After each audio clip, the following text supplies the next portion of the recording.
Hey gang, what's up? Hope everybody's having a good day out there today, and welcome back here to another edition of Intuitive Angling.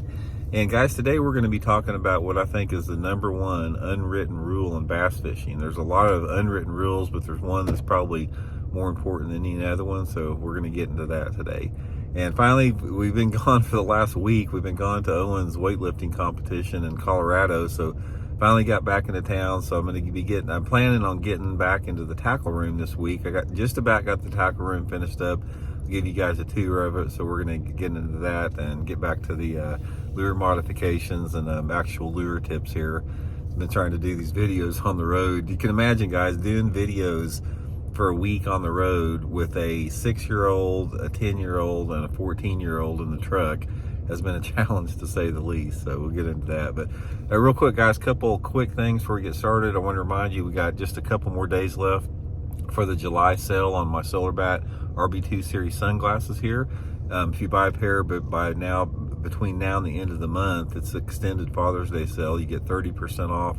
I'll put the SolarBat link in the description, and also please check out our summer lake map breakdowns at Fish the Moment, and I'll put that in the link in that description too. So much appreciated. Okay, guys, let's talk about that. The number one unwritten rule.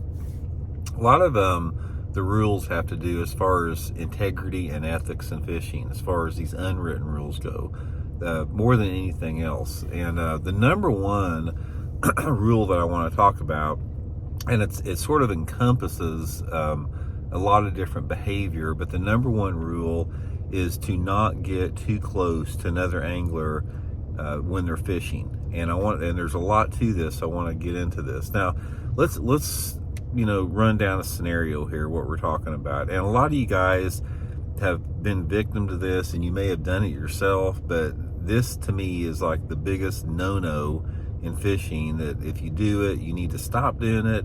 And if you've had it done to you, you know how irritating it is.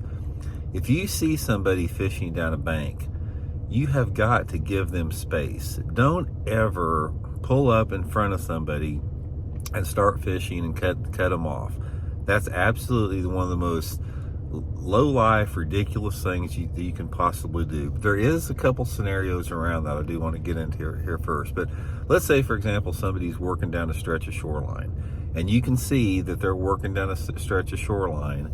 Don't pull up 50 yards, 100 feet, or 50 yards, 75 yards in front of them. If you want to fish a section of bank, go way up in front of them. I mean, go so far up in front of them that you're not even sure they want to fish that far.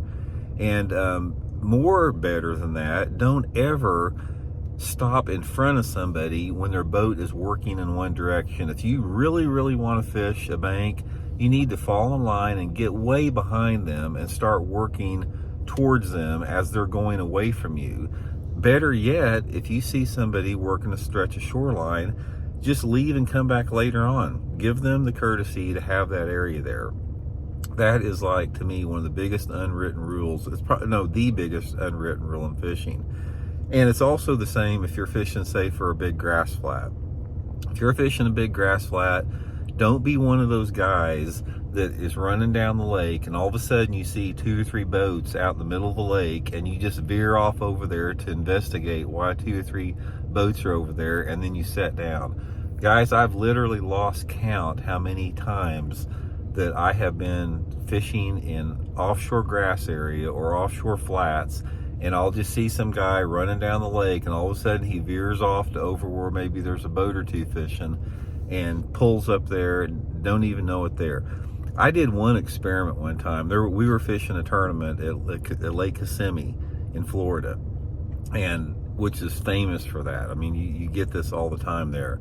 And anyway, I've noticed this going on for a lot. So I just wanted to experiment. So I got over, there was some dude running a catfishing, like with jug lines or something like that.